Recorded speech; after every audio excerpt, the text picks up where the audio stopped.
Je ne sais pas si c'est aussi votre cas, mais en ce moment, j'ai énormément de mal à trouver de nouvelles valeurs européennes à ajouter à mon PEA. J'ai l'impression que tout ce qui est intéressant fait déjà partie de mon portefeuille, du moins au niveau de mes critères d'analyse, évidemment. J'ai beaucoup de mal à trouver des boîtes qui ont des rentabilités suffisantes, typiquement plus de 20% de ROE, avec des leviers financiers qui, eux, sont raisonnables, et des boîtes qui ont des structures financières qui sont saines. Et cela même s'il y a les publications semestrielles des entreprises qui arrivent et qui tombent les unes après les autres. On a LVMH par exemple lundi, on va avoir Saint-Gobain et Sanofi la semaine prochaine aussi. Et puis ça va continuer comme ça. Moi je jette un œil aussi sur ST Microelectronics et De Richebourg évidemment, Euronext qui sont, tout ça des valeurs que j'ai de toute façon en portefeuille mais que je renforce ponctuellement. Je suis pas encore de tendance à alléger en ce moment, même si finalement on a un CAC qui a fait un plus haut à 6666 points. Non, pas exactement, mais c'est vrai que là sur Zone Bourse on voit ce 6666 qui est affiché. Est-ce que c'est une coïncidence? Je ne pense pas. Bref, on avait prévu d'ailleurs ce retracement, cette correction momentanée du CAC 40 sur le channel Discord. On a eu un rebond quand même assez rapide quand on a touché les 6300 points. Donc bon, rien d'inquiétant. On attend voilà les publications semestrielles. Au niveau de la macroéconomie, que ce soit aux US ou en France, bon, on n'est pas loin de ce qui était prévu concernant par exemple l'indicateur PMI.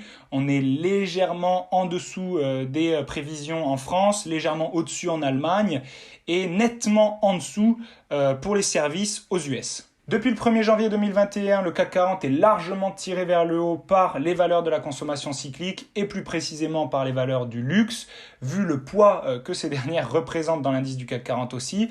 Vous le voyez là sur Zone Bourse, on rappelle un LVMH plus de 11,4% du poids de l'indice, L'Oréal vers les 6% aussi, et puis vous avez Total et Sanofi qui font pas des performances extraordinaires, qui eux vont balancer la performance du CAC, sinon elle serait vraiment démesurée.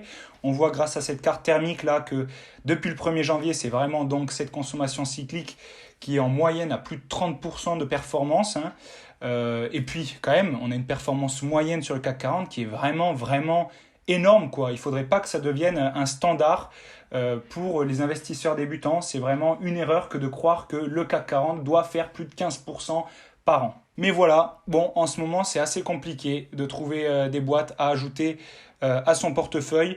Surtout que voilà, bon, moi je regarde surtout le SBF 120. Il n'y a pas énormément d'entreprises sur des secteurs de croissance non plus, enfin des secteurs qui m'intéressent et vraiment qui font que je prête beaucoup d'attention à ces valeurs.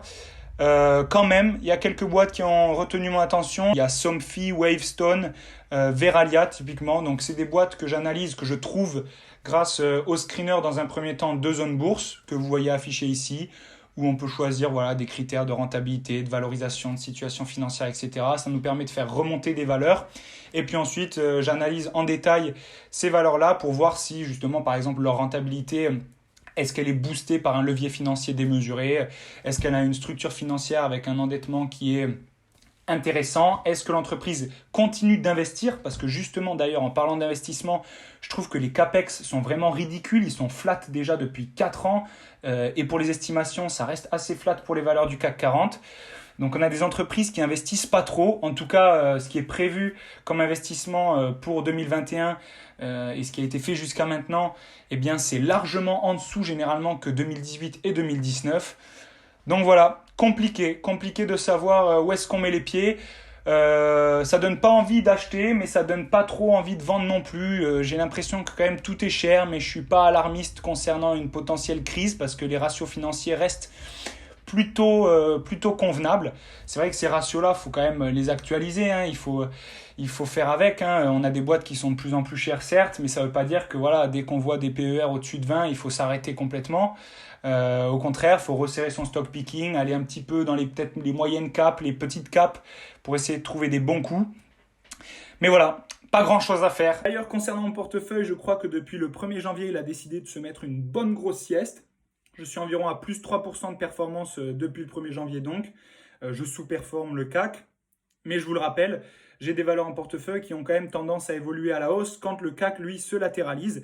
Donc j'espère bien que sur cette fin d'année, je vais largement surperformer le CAC 40. Du moins, voilà, c'est dans mes prévisions. J'ai pas acheté de BX4, ne vous inquiétez pas, je ne shorte pas le marché et je suis loin de shorter le marché. Cependant, voilà, vous l'aurez compris au travers de cette vidéo, c'est compliqué, je me fais chier. Et d'ailleurs, en parlant de ça, je voulais vous annoncer quelque chose. Je démarre chez Zone Bourse à partir de octobre pour une durée de 1 an. Donc en parallèle de Sans Cravate, je vais faire les deux. C'est justement pour finir ma formation en finance en alternance avec un master banque et ingénierie financière. Donc ça me permettra voilà, d'avoir des diplômes derrière mes compétences qui permettront quelque part de peut-être avoir un petit peu plus de légitimité. En tout cas, il me tarde de rejoindre l'équipe de Zone Bourse. Ça va être trop trop bien. Allez, ciao et à bientôt.